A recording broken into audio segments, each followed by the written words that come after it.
Hey, good morning. So I'm walking to work and it's about more like 20 minutes. And I decided to start doing a walking vlog because this is a great time to talk about my thoughts because I usually have them really strongly in the morning.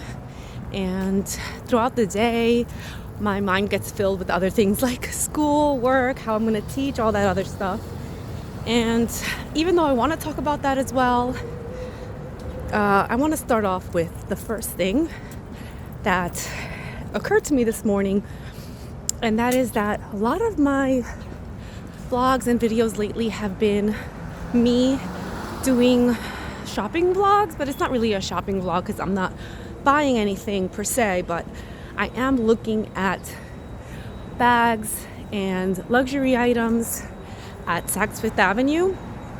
As I had 2 days off and I wanted to go get a specific sweater, which I got. And while I was there, I said, let me just go ahead and try on some bags and then videotape it because, sorry about the leaf blower, videotape it because I want to remember the look of these bags. I really enjoy bags right now. Sorry, someone just kept on driving in front of me. That's been my interest lately, and this is not a shopping vlog, but this is a vlog kind of capturing my current interests, my current thoughts, and things that I am spending my time on and looking into a little bit more. And I've been into handbags, I think now. Well, I've always been into handbags, but I never really focused on it or got into it deeply because, one, I couldn't really afford it. I spent, more than 10 years kind of very strained with my finances. So getting bags was not really a priority. I kind of admired them, but I didn't watch YouTube videos on them or anything like that. I was specifically interested in Italian bags, but I only got those when I went to Italy, which was a couple of times. So I got bags from Italy, but unfortunately I didn't know anything about getting the right bags in Italy, and I think I ended up getting ones that weren't the best quality because I found out, obviously we go to the market, which I didn't do street markets. I went into shops, but they may not necessarily have been the best shops. But anyway, those bags lasted a long time. I really loved them. But the point of what I'm trying to say is that I'm getting into them now and I've been purchasing them, but I'm very careful to not let something that I'm interested in take up all my finances. And I know that this phase will pass, this era will pass, I get into things, I'm very, appreciative of the artwork behind them, and then I move on and I get into something else. And not that I will never appreciate handbags, because I've always have, but it won't be to the intensity. So I know that I don't want to invest all my money in this because I have bigger plans. I know that life is not about material things, and that should never be where I put all my money, unless it's specific quality where I live. Obviously I want to live in a good place, and that's where I want to put my money in. So when I go to these vlogs, when I do these vlogs at the shopping mall or at Saks, it's more to just appreciate the beauty behind it and really see that even if something is beautiful and beautiful quality, it doesn't necessarily mean that the price is worth it. And 9 times out of 10, I go on some of these other sites, these alternate sites. I get a bag that I really like that I saw in store.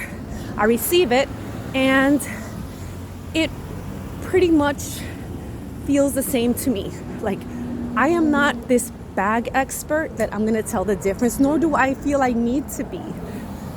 I don't need to have the authentic thing in order to feel fulfilled by the beauty of the purchase. I'm admiring the style, the colors, the way it fits my look. I'm not admiring the brand, if that makes sense. So one would say, well, then just get a dupe of it. Why are you getting the real thing? Why don't you just get a dupe version that kind of looks like it but doesn't have the name? Because why do I still get it with the name? Because I want that one. A dupe is going to be different. And I don't want different. I'm aiming for the same bag. So for me, it's like, why not? Why not? Everybody says, oh, well, it's immoral, it's illegal. No, it's illegal to sell a replica bag. It's not illegal to own one. And in terms of the morality, I think they're stealing from customers. I think the way they're charging and overcharging should be illegal. It is a complete scam. I don't know what illegal is a strong word, but I feel like they are tricking you into thinking you're getting a great product when in many cases you're not, right? And you're just paying for the name. These people, these brands are not even owned by the original families, and it's just about a corporate money grab. And so I'm not playing that game. For me, this is my opinion. This is already the morality behind it has already been lost for me. I just don't think this is a fair playing field. So I don't need to constrain myself to rules by which no other person is really playing by, if that makes sense. I don't know if that makes sense. So while I enjoy the bags and I see they're beautiful and they're in a beautiful environment, I just go there for the inspiration, and I get to see what kind of bags I like, what kind of bags I don't, and then to compare it to the ones I have at home. So I saw 3 bags at Saks that I actually came home and I ended up buying on the app, quote unquote, and they'll come soon. I will review them. I will compare them to the ones I saw at the store. So that's going to be where I see the difference in reality. Well, the difference between the authentic and the alternate, but also the reality of how the bag fits into my life. Because I have already bought a Birkin that's beautiful, but I realize that in the everyday life that I'm living, it doesn't make sense and it doesn't fit with my style, so it doesn't look right. And it doesn't look like something I would buy or even have access to, because I don't own anything else that would make sense for that. Does that make sense? So it looks obviously fake. So I don't want something that's so disparate from my real life. So I realize that may not be the way to go. But that's a lesson you learn without spending $12,000, right? Or on the resale market, like $20,000, whatever. So I just wanted to say that this is not a shopping vlog, but it is me doing a study for myself of the idea of these luxury brands, luxury bags, and what does it really mean to have luxury, and what does luxury actually cost, and where can I put my money into better use, and what is worth it, the value. Like, there's a whole bunch of jumbled up stuff. So I just wanted to say that because I don't want this to be thought of as like just a shopping vlog. I mean, I have a ton more videos, a ton more that I am going to post. I'm going to post them all because I want you to see how beautiful these things are and that you can admire them without buying them. And if you really, really like them after the fact, then consider trying an alternate version of it.